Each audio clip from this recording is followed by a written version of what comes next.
அன்பார்ந்த எனதருமை யூடியூப் நேயர்களுக்கு வணக்கம். இது ஒரு முக்கியமான பதிவு தான். பல ஜென்மத்து பாவத்தை தீர்க்கக்கூடியது எப்படி? பல ஜென்மத்து பாவம் என்பது என்னது? பல ஜென்மங்களில் ஒரு மனிதன் பாவம் பண்ணியிருக்காங்கிறத எப்படி கண்டுபிடிப்பீங்க? அது எப்படி உங்களுக்கு நாம் பல ஜென்மத்திலேயே பாவம் பண்ணி தான் நம்ம ஜாதகம் பிறந்திருக்கு அப்படிங்கிறத எப்படி கண்டுபிடிப்பீங்க அப்படிங்கிறதுக்கு ஒரு விதி இருக்கிறது. பல ஜென்ம பாவம் ஒரு மனிதன் பண்ணியிருக்கிறான் என்று சொன்னால் அவனுக்கு லக்கணத்திற்கு 1 ராகு இருக்கும். இதை வச்சே கண்டுபிடிச்சிடலாம். அப்ப அது ஒரு கொடூரமாக இருக்கும். லக்கணத்தில் ராகு கேது என்பது ஒரு சாதாரணமான விஷயம் கிடையாது. அப்ப அந்த லக்கணத்தில் ராகு கேதுகள் என்பது ஒரு மனிதன் என்ன தலைமையில பாம்பு உட்கார்ந்துருந்தா எப்படியா ராத்திரி நீ நிம்மதியா தூங்குவ? 8ஆம் பாவத்துல 7ஆம் பாவத்திலேயும் என்ன சொன்னான்னா 7ஆம் பாவம் என்பது எவ்வளவு முக்கியமானது. 1ல போய் ராகு அல்லது கேது, 7ல போய் ராகு அல்லது கேது இருக்கிறவனுடைய வாழ்க்கை எப்படி இருக்கும் என்பதை கொஞ்சம் கவனித்து பாருங்கள். அது வாழ்க்கையவே என்ன சொன்னா ஒரு கொடூரமான தன்மையை உருவாக்கிடும். அப்ப அந்த கொடூரமான தன்மையை உருவாக்கிறோம் அப்படின்னு லக்கணத்துல ராகு கேதுகள் இருந்தாலே கண்டிப்பாக நீங்கள் தெரிஞ்சுக்கலாம். அதுக்கு அடுத்து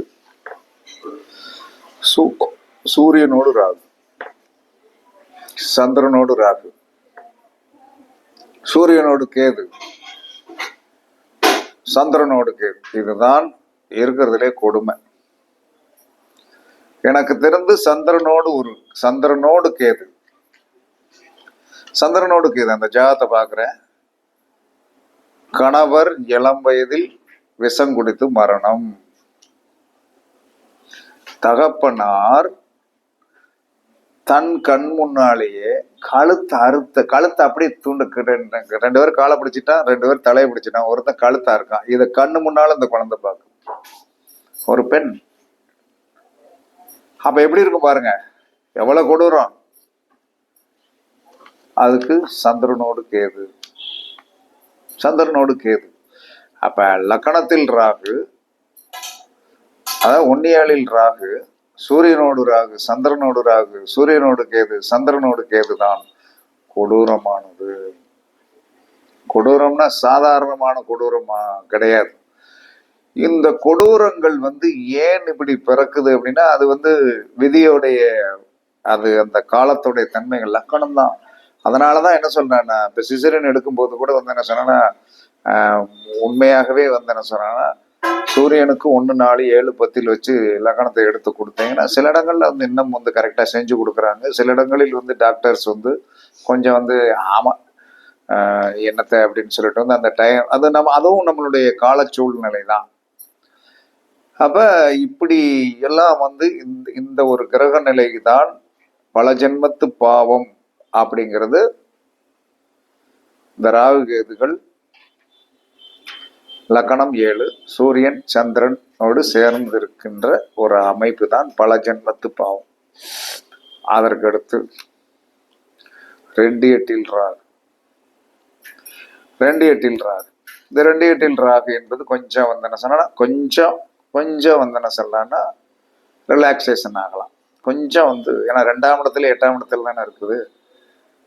அப்போ என்ன சொல்றான்னா அது 3வது ஆதிபத்தியமுடைய ஒரு அமைப்பு. 3வது ஆதிபத்தியமுடைய அமைப்பு.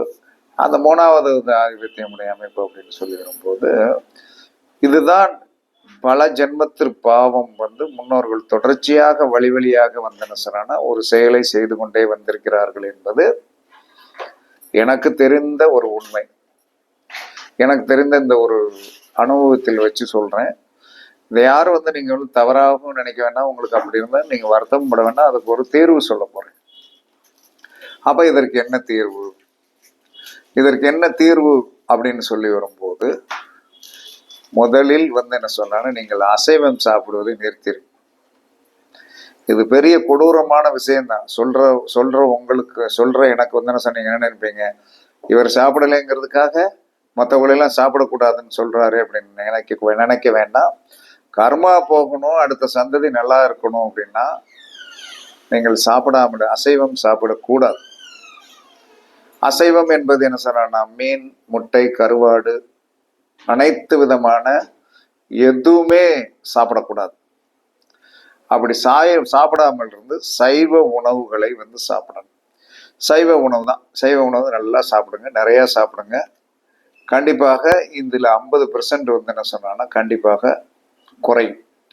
50% வந்து கண்டிப்பா குறைஞ்சிரும். 50% நான் வந்து என்னுடைய கர்மவினை இந்த மாதிரி லக்கணத்தில் ராகுகேது, 2-8 ராகுகேது, சூரியனோடு ராகுகேது, சந்திரனோடு ராகுகேது சேர்ந்திருக்கின்ற ஒரு அமைப்பு நம்மளுடைய ஜாதகத்தில் இருந்தால் அசைவ உணவுகளை தவிர்த்து விடுங்கள்.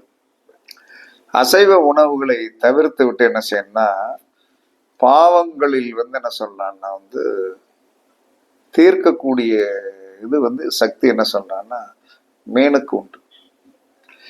ஏன் மீனுக்கு உண்டு அப்படின்னா, காலபுருஷனுடைய மோட்சஸ்தானம் என்று சொல்லக்கூடியது, காலபுருஷனுடைய மோட்சஸ்தானம் என்று சொல்லக்கூடிய 12ஆம் இடம் என்பதுதான் மீனம்.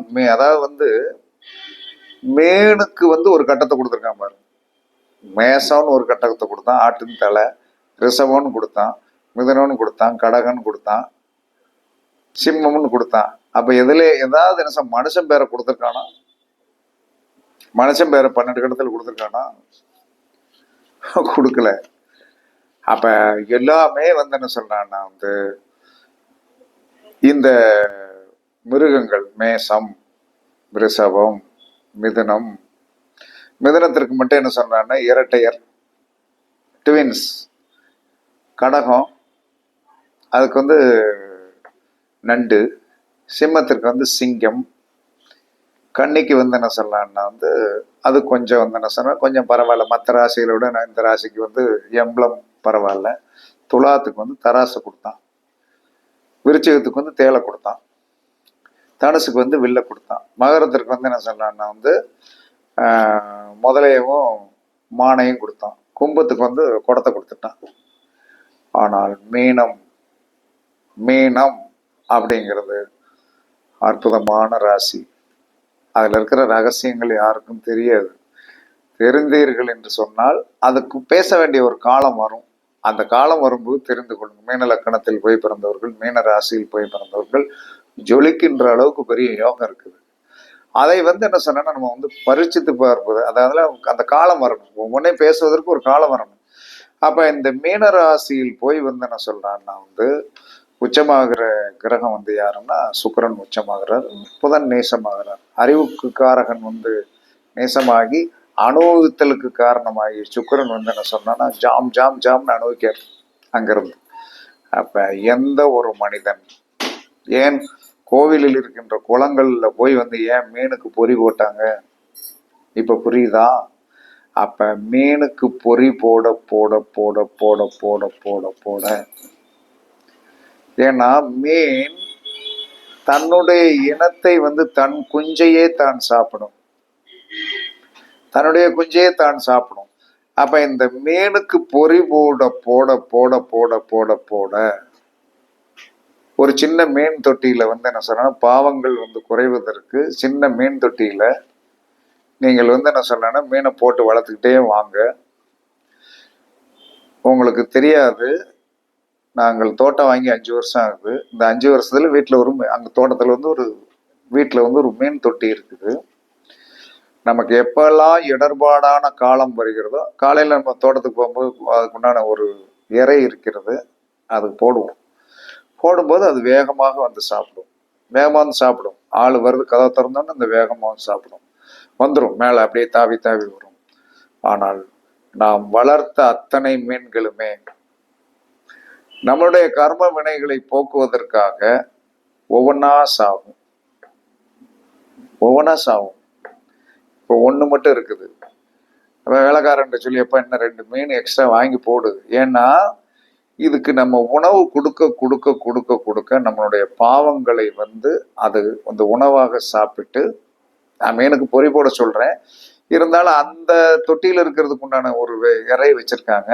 அதை வந்து நம்ம வந்து வாங்கி போடுவதனால் நம்மளுடைய கர்மாக்களை வந்து அது சாப்பிட்டு சாப்பிட்டு செத்து போய் கொண்டே இருக்கிறது. இந்த 5 வருஷமா நான் பார்த்துட்டு இருக்கேன்.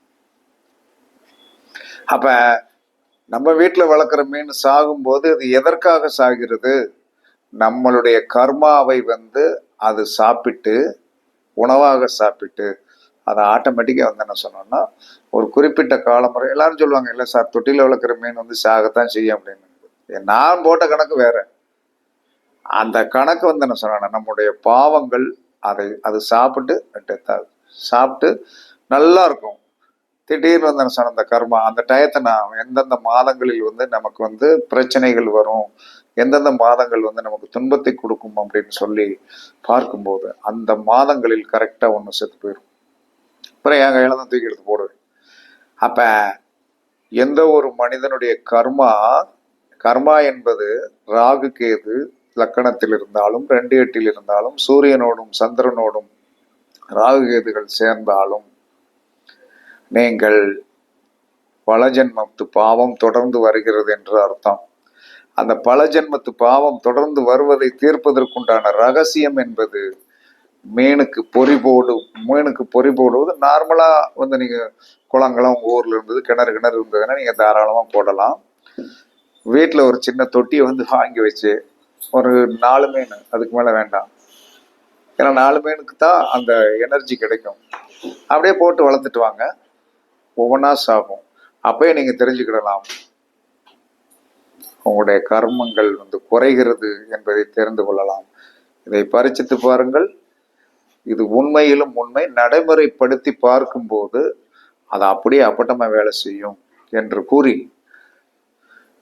பல ஜென்மத்து பாவம் தீர்வதற்கு, பல ஜென்மத்து பாவத்திற்குண்டான காரணம் என்ன என்பது எந்த இடத்தில் கிரகங்கள் இருந்தாலும் சொல்லியாச்சு, அதற்கு தீர்வும் சொல்லியாச்சு. பரிசித்து பாருங்கள், கண்டிப்பா உங்களுடைய கர்மா குறைந்து நீங்களும் சுபிட்சமாக வருவீர்கள் என்று கூறி உங்களிடமிருந்து விடைபெறுவது சிப்பிப்பாறை ஜோதிடர் சாதிராகவன் ஜெயபாலாஜி. சுகமே சொல்க, வாழ்க வளமுடன், வாழ்க வளமுடன். வணக்கம்.